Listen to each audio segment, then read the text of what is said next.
सूरत के सचिन में सरकारी खाद्यान्न गोदाम के आसपास कीड़ों के प्रकोप से परेशान लोगों का हंगामा। सूरत शहर के सचिन इलाके में शहर के सबसे बड़े सरकारी अनाज गोदाम में गंदगी और कीड़े मकोड़े से हड़कंप मच गया है। खाने की थाली में भी कीड़ों की पैदाश से तंग आकर स्थानीय लोगों ने अचानक अनाज गोदाम पर हंगामा खड़ा कर दिया और अनाज गोदाम बंद करने की मांग करने लगे। सचिन का सरकारी अनाज गोदाम, इस गोदाम में आंगनबाड़ियों, सस्ते अनाज की दुकानों तक पहुंचाए जाने वाले सरकारी अनाज की मात्रा का भंडारण करता है। फिर इस गोदाम से शहर भर की आंगनबाड़ियों और सस्ते अनाज की दुकानों में नियमित मात्रा में अनाज वितरित किया जाता है। इस सरकारी गोदाम में मानसून के कारण घुस समेत अन्य कीटों का प्रकोप बढ़ गया है। शाम होते इस गोदाम से निकले कीड़े आसपास की सोसाइटी में रहने वाले लोगों के घरों में घुस गए। पूरी रात स्थानीय लोगों को परेशान का सामना करना पड़ता है।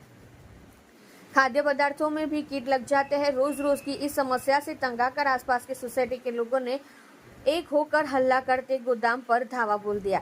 यहाँ तक कि जब लोगों में यह परेशानी को दूर करने की आवाज लगाई तो अनाज में कीड़े और गंदगी भी पाई गई। बातचीत की समस्या को लेकर नाराज स्थानीय लोगों ने सूरत नगर निगम में याचिका भी दायर की थी। नगर पालिका ने 3 दिन का अल्टीमेटम दिया।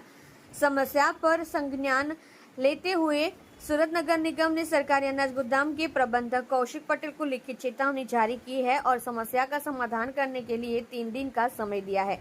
यदि 3 दिन के अंदर निस्तारण नहीं हुआ तो नगर पालिका द्वारा कानूनी कार्यवाही की जाएगी।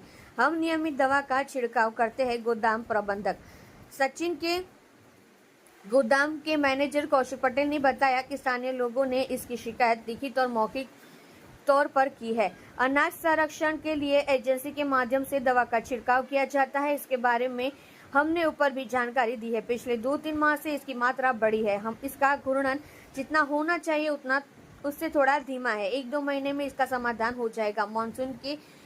मौसम के कीटों का सर्वाधिक प्रजनन होता है। जैसे ही यहाँ दवाओं का छिड़काव से कीड़े भाग जाते हैं, दूसरी जगह चले जाते हैं। इसलिए दवाओं के प्रयोग के कारण धुन आसपास के क्षेत्रों में आ गए होंगे। आप देख रहे हो crime open news Nathu Singh Shekhawat के साथ कौशिक पटेल, गोडाउन मैनेजर।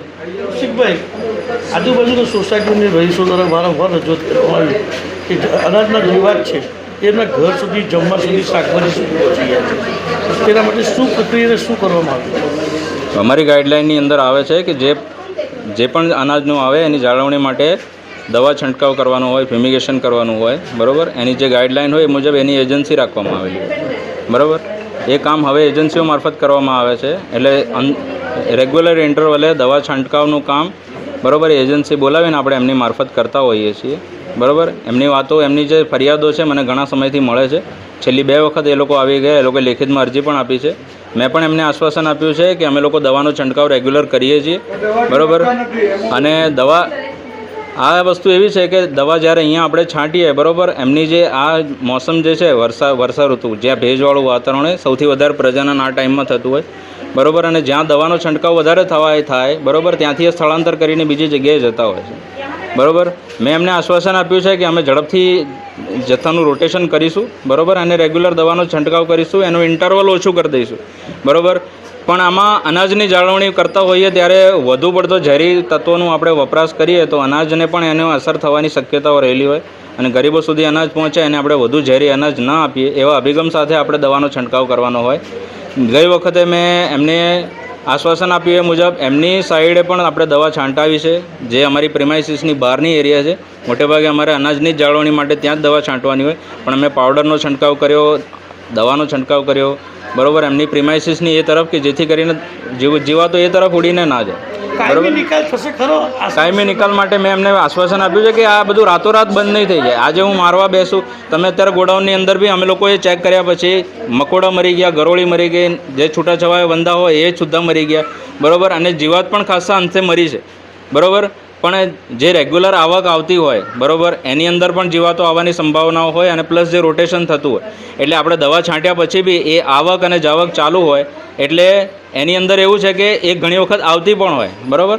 અમે એનો ઇન્ટરવલ ઓછો કરવાનો કોશિશ કરીશું અને આ ચાલુ મહિનાની અંદર અમે એમને આશ્વાસન આપ્યું છે કે આ વસ્તુનું પ્રમાણ ઓછું થઈ જશે। બંધ થઈ જશે. ગંદુ પાણી બી અંદર ગોડાઉનમાં દેખાય છે અને પાણી ગોડાઉનનું ગંદુ પાણી એ ગોડાઉનમાંથી નથી આવતું, એ બહારની રહીશોમાંથી ત્યાંથી બધું અંદરની સાઈડે આવે છે. આ બધી વસ્તુઓની રજૂઆતો કરી છે. ગોડાઉનની અંદર તો ટોયલેટ બાથરૂમ પણ નથી. અમારી પાસે પાણીનું કનેક્શન બી નથી.